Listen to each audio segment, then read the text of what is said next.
반갑습니다. 일병철입니다. 오늘부터 여러분들하고 한국의 경제 이야기, 한국의 경제 성장 이야기를 해볼 생각인데요. 이런 생각은 듭니다. 여러분들이 식민지에서 벗어나서 광복을 하고 우리나라는 어떤 상태에 있었을까요? 그럼 거의 세계 최빈국의 상태에 있습니다.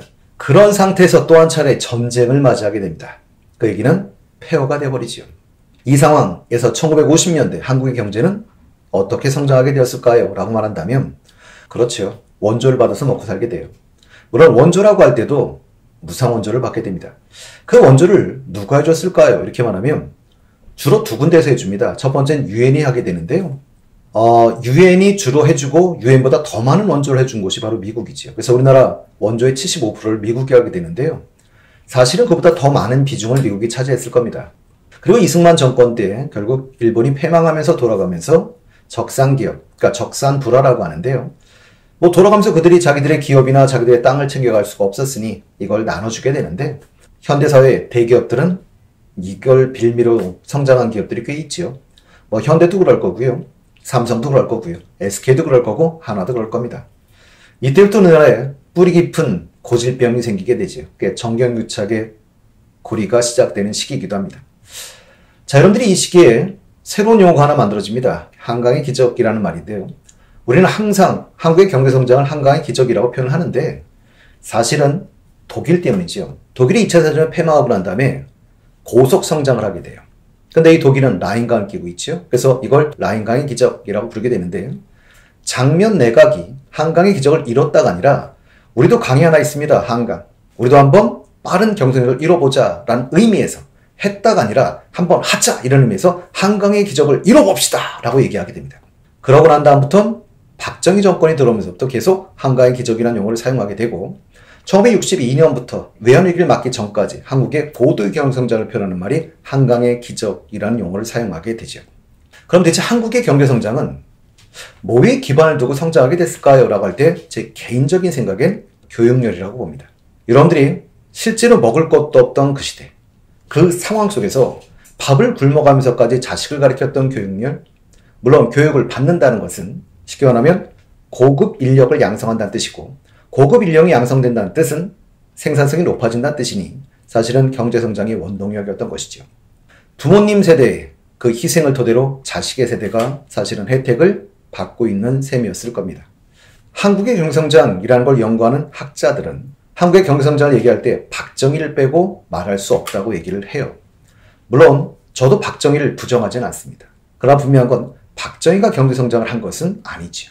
경제성장을 한 것은, 이뤄낸 것은 우리 국민의힘입니다. 하지만 분명한 것은 박정희 리더십을 사실은 간과할 수는 없는 것 같아요. 어떻게 놓고 본다면 이건 있지요. 박정희가 잘 살아보세요 라는 그 말 한마디에 끝나죠. 워낙 가난했기 때문에 믿을 수밖에 없었고 실제로 믿었다. 그러다 보니까 경제성장에는 강력한 리더십이 필요한데요. 뒤늦게 경생을 이룬다는 건 당연히 리더가 필요할 수밖에 없지요. 그 역할을 박정희가 한 것은 사실입니다.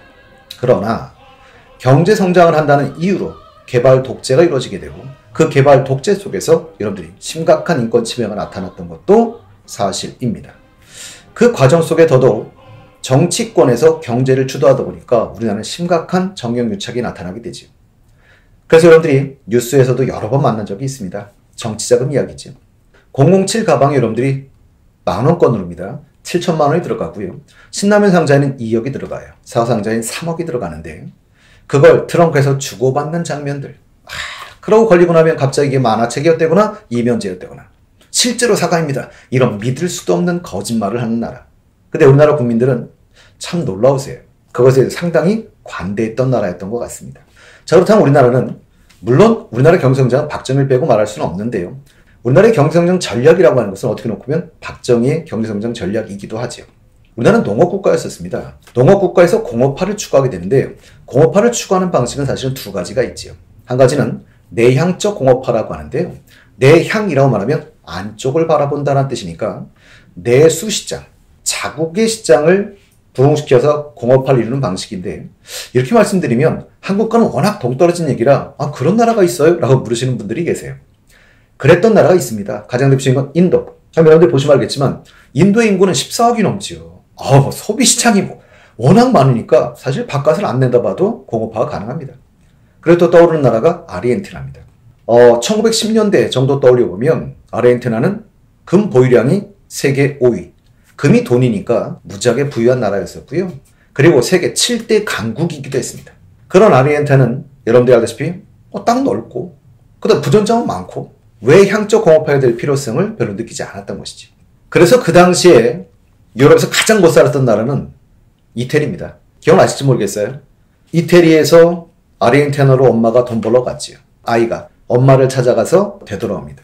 엄마 찾아 산말리라는 그 만화의 배경이 요때인 거예요. 아르헨티나는 실제로서 공업화를 지향할 때 어떻게 지향하게 되냐면 수입 대체형 산업화를 하게 되는데요. 수입 대체형이라는 건 수입을 안 해보겠다는 얘기죠. 그러다 보니까 다양한 분야에다가 돈을 쓰게 돼요. 근데 다양한 분야에 돈을 쓰다 보니까 돈은 많이 들어간 것에 비해서 그 효과가 크게 나타나지 않는 문제가 발생하게 되죠. 뿐만 아니라 내수시장이 크다는 것은 사실은 상품의 질을 크게 고려하지 않아도 판매가 어느 정도 된다는 뜻이다 보니까 기술 개발을 별로 하지 않게 돼요. 품질도 떨어지게 되죠. 그러다 보니까 아르헨티나는 정말 남부럽지 않게 못 살게 되었죠. 그런가 하면 외향적 공업화, 밖을 내다보는 공업화도 있는데요. 이 단어 학문적으로 안 쓰셔도 한국에 살아온 사람들은 다 이해할 수 있는 대목이지. 외향적 공업화라는 건 쉽게 표현하면 수출 중심의 공업화를 하게 되는데요. 수출 중심의 공업화를 한다는 건 대체 무슨 의미냐라고 하면 일단 여쭤볼까요? 공장을 차릴 겁니다. 가장 먼저 고려하셔야 되는 건 일단 뭘까요? 당연히 내수시장을 고려하셔야 돼요. 내수시장을 고려하니까 그 나라에다가 공장을 차리는 거죠. 우리나라 같은 경우는 내수시장만을 고려해서 공장을 차린다면 공장이 어떻게 될까요? 작아질 수밖에 없죠. 우리나라 입장에선 공장을 크게 차리는 이유가 내수 플러스 수출을 함께 고려해서 공장을 차리게 되는 것입니다.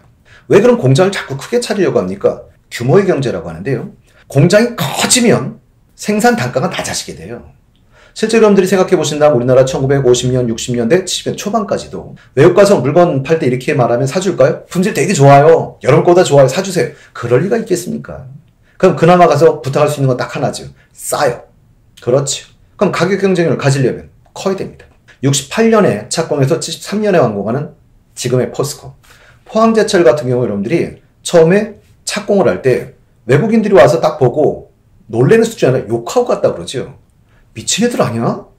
아니, 저렇게 크게 만들어 어떡하려고 그래? 그러나 우리에겐 크게 만들어야 될 필요성은 여러 가지가 있었습니다.